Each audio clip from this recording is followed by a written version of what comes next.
ان الحمد للہ والصلاۃ والسلام علی رسول اللہ۔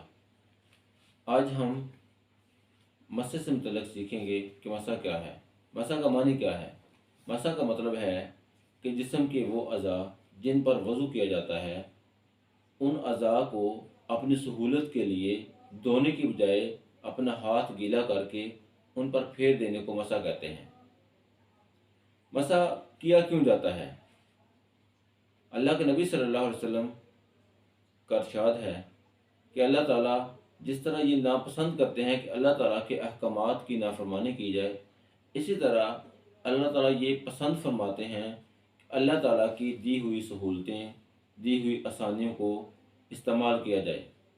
حضرت عائشہ صدیقہ رضی اللہ تعالیٰ عنہا سے روایت ہے کہ آپ صلی اللہ علیہ وسلم کو اگر دو کام پیش کیے جاتے، دو کاموں میں سے کوئی ایک کام انتخاب کرنے کا موقع دیا جاتا، تو آپ آسان ترین کام کا انتخاب فرماتے اگر اس میں گناہ نہ ہوتا، اور اگر اس میں گناہ ہوتا تو آپ اس سے بہت ہی دور رہتے۔ تو مسح جو ہے وہ بار بار موزے اتارنے، بار بار جرابیں اتارنے سے ہمیں اس مشقت سے بچانے کے لیے اللہ تعالیٰ کی طرف سے یہ ایک ہمارے لیے سہولت ہے۔ تو اس سہولت کو اویل کرنے کا نام ہے مسح۔ مسح کیا کن کن چیزوں پر جاتا ہے؟ مسح کے لیے جو اللہ تعالیٰ کے نبی صلی اللہ علیہ وسلم کی احادیث سے چیزیں ملتی ہیں، ان میں موزے ہیں، جرابیں ہیں، پگڑی ہے۔ اس کے علاوہ اگر وضو کے جو اعضاء ہیں، جن اعضاء کو دھویا جاتا ہے، ان پر اگر کوئی زخم ہے تو پٹی وغیرہ جو ہے ان پر مسح کیا جاتا ہے۔ حضرت مغیرہ بن شعبہ رضی اللہ تعالی عنہ بیان کرتے ہیں کہ ایک دفعہ ایک سفر میں آپ صلی اللہ علیہ وسلم تھوڑا سا پیچھے رہ گئے۔ آپ بیت الخلاء سے باہر آئے تو مغیرہ بن شعبہ رضی اللہ عنہ فرماتے ہیں کہ میں نے آپ صلی اللہ علیہ وسلم کا وضو کرانا چاہا۔ آپ صلی اللہ علیہ وسلم نے پورا وضو کیا لیکن وضو پر مسح فرمایا۔ ایک اور حدیث کے مطابق جو کہ ابو داؤد میں ہے، اللہ کے نبی صلی اللہ علیہ وسلم نے ارشاد فرمایا کہ آپ نے وضو فرمایا اور آپ نے وضو کے دوران اپنی جرابوں اور اپنے جوتوں کا مسح فرمایا۔ صحیح مسلم کی ایک حدیث کے مطابق اللہ کے نبی صلی اللہ علیہ وسلم نے وضو فرمایا تو آپ صلی اللہ علیہ وسلم نے اپنی پیشانی کا مسح فرمایا، اپنی پگڑی کا مسح فرمایا اور موضوع کا مسح فرمایا۔ تو یہ وہ چیزیں ہیں جن پر مسح کیا جاتا ہے۔ مسح کا طریقہ کار کیا ہے؟ مسح کرنے کے لیے اپنے ہاتھوں کو گیلا کیا جاتا ہے۔ تو اپنے ہاتھوں کو گیلا کرنے کے بعد دائیں ہاتھ کو گیلا کر کے دائیں پاؤں جو ہے اس کی انگلیوں سے لے کے پنڈلی کی طرف کھینچا جاتا ہے۔ اس طرح بائیں ہاتھ کو گیلا کر کے بائیں پاؤں کی انگلیوں سے لے کے پنڈلی تک کھینچنے کو مسح کہتے ہیں۔ حضرت علی رضی اللہ تعالیٰ عنہ فرماتے ہیں کہ اگر دین انسان کی عقل کے مطابق ہوتا تو عقل کے مطابق پاؤں کے نچلے حصے سے مسح کرنا زیادہ بہتر تھا، لیکن اللہ کے نبی صلی اللہ علیہ وسلم نے مسح پاؤں کے اوپر کے حصے پر کیا۔ اسی طرح مسح کی کچھ شرائط ہیں کہ مسح کی وہ شرائط اگر پوری نہ ہوں تو مسح جو ہے وہ فائدہ مند ثابت نہیں ہوتا، مسح جو ہے اس سے وضو نہیں ہوتا۔ سب سے پہلی شرط کہ مسح کرنے سے پہلے ہم موزے وضو کی حالت میں پہنیں۔ اگر ہم وضو کی حالت میں موزے نہیں پہنیں گے تو پھر مسح کا فائدہ نہیں ہوگا۔ حضرت مغیرہ بن شعبہ رضی اللہ تعالی عنہ ہی سے روایت ہے صحیح مسلم میں کہ آپ صلی اللہ علیہ وسلم نے وضو کیا اور میں نے آپ صلی اللہ علیہ وسلم کی موزے اتارنا چاہے تو آپ صلی اللہ علیہ وسلم نے فرمایا کہ رہنے دو، میں نے ان کو وضو کی حالت میں پہنا تھا، اور پھر آپ نے موضوع پر مسح فرمایا۔ اسی طرح مسح کی دوسری شرط یہ ہے کہ جو موزے ہیں وہ پاک ہوں۔ ایک دفعہ اللہ کے نبی صلی اللہ علیہ وسلم نے نماز ادا کر رہے تھے، صحابہ آپ کے پیچھے نماز ادا کر رہے تھے، تو دوران نماز آپ صلی اللہ علیہ وسلم نے اپنے نالین اتار دیے۔ صحابہ کرام نے بھی دیکھا اور اپنے جوتے اتار دیے۔ تو نماز کو مکمل کرنے کے بعد آپ صلی اللہ علیہ وسلم نے فرمایا کہ تم نے جوتے کیوں اتارے؟ تو صحابہ نے عرض کی یا رسول اللہ صلی اللہ علیہ وسلم، آپ نے جوتے اتارے تو ہم نے بھی اتار دیے۔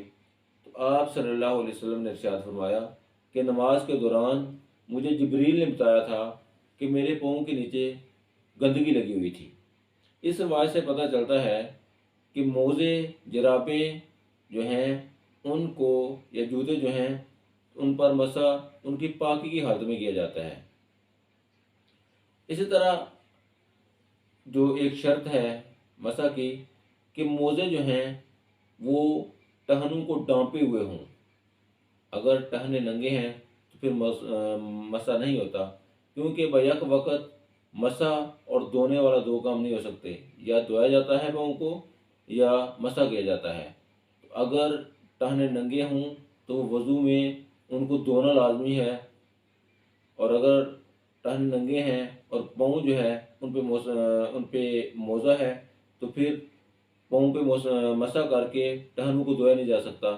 تو اس طرح سے جو موزے ہیں وہ ٹہنوں کو ڈانپے ہوئے ہوں۔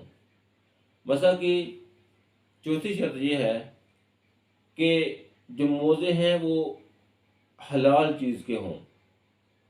موزے کتے کی کھال، سور کی کھال، گدھے کی کھال یا کسی اور حرام چیز سے نہ بنے ہوئے ہوں، کیونکہ جو حرام چیز ہے اس پر اللہ تعالیٰ کی جو سہولتیں ہیں ان کو استعمال نہیں کیا جا سکتا، اللہ تعالیٰ کی سہولتوں کو حلال نہیں کیا جا سکتا۔ مسح کی ایک اور جو شرط ہے وہ یہ ہے کہ مسح جو ہے وہ طہارت صغریٰ کے لیے ہوتا ہے۔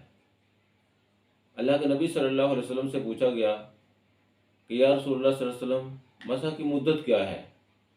تو آپ صلی اللہ علیہ وسلم نے فرمایا کہ مسافر جو ہے وہ 3 دن اور 3 راتوں تک مسح کر سکتا ہے، جبکہ مقیم 1 دن اور 1 رات تک مسح کر سکتا ہے۔ لیکن اگر کوئی جنوبی ہو جائے تو پھر وہ اتار کے غسل کرے گا۔ تو اس سے پتہ چلا کہ جو مسح ہے وہ طہارت صغریٰ کے لیے ہے، کہ اگر کوئی پیشاب کر لیتا ہے، اگر کوئی نیند میں سو جاتا ہے اور پھر دوبارہ وضو کرتا ہے تو اس کو یہ سہولت ہے کہ وہ مسح کرے۔ مسح کی مدت کیا ہے؟ تو ابھی حدیث میں نے بیان کی ہے کہ اللہ کے نبی صلی اللہ علیہ وسلم نے فرمایا کہ مسافر 3 دن اور 3 راتوں تک مسح کر سکتا ہے، جبکہ مقیم جو ہے وہ 1 دن اور 1 رات تک مسح کر سکتا ہے۔ زخم پر مسح کی کیفیت کیا ہوگی؟ اگر زخم ایسا ہے کہ جو کھلا ہے، ڈانپا ہوا نہیں ہے، اور اس زخم کو پانی سے دھونے سے کوئی نقصان نہیں ہے تو پھر اس کو دھونا واجب ہے۔ اگر زخم کھلا ہوا ہے لیکن اس کو دھونے سے زخم جو ہے وہ بڑھ سکتا ہے یا پھر اس کی شفا جو ہے اس میں تاخیر ہو سکتی ہے، تو پھر زخم کو دھویا نہیں جائے گا، پھر اس پر مسح کیا جائے گا۔ اگر زخم ایسا ہے کہ جس کو دھونے سے، وہ ہے تو کھلا ہوا، کہ جس کو دھونے سے اور مسح کرنے سے بھی نقصان ہوگا، تو پھر اس پر پٹی باندھ کے اس پٹی پر مسح کیا جا سکتا ہے۔ اسی طرح اگر وضو کے اعضاء میں سے کسی حصے پر پلستر ہے یا کوئی اور پٹی ہے تو اس پر مسح کیا جا سکتا ہے۔ مسح کے متعلق جو سب سے آخری بات ہے وہ یہ ہے کہ مسح کرنا کتنی دفعہ چاہیے۔ تو مسح اللہ کے نبی صلی اللہ علیہ وسلم 1 دفعہ ہی کیا کرتے تھے۔ وضو میں آپ صلی اللہ علیہ وسلم سر کا مسح 1 دفعہ کیا کرتے، کان کا مسح بھی 1 دفعہ کیا کرتے۔ تو جو مسح ہے اس میں صرف 1 دفعہ کیا جاتا ہے، اس کو 2 یا 3 دفعہ کرنے کی اللہ کے نبی صلی اللہ علیہ وسلم سے کوئی روایت ثابت نہیں ہے۔ اللہ تعالیٰ سے دعا ہے کہ اللہ تعالیٰ ہمیں مسح اور پاکی کے تمام مسائل کو سمجھنے پھر ان پر عمل کرنے کی توفیق عطا فرمائے۔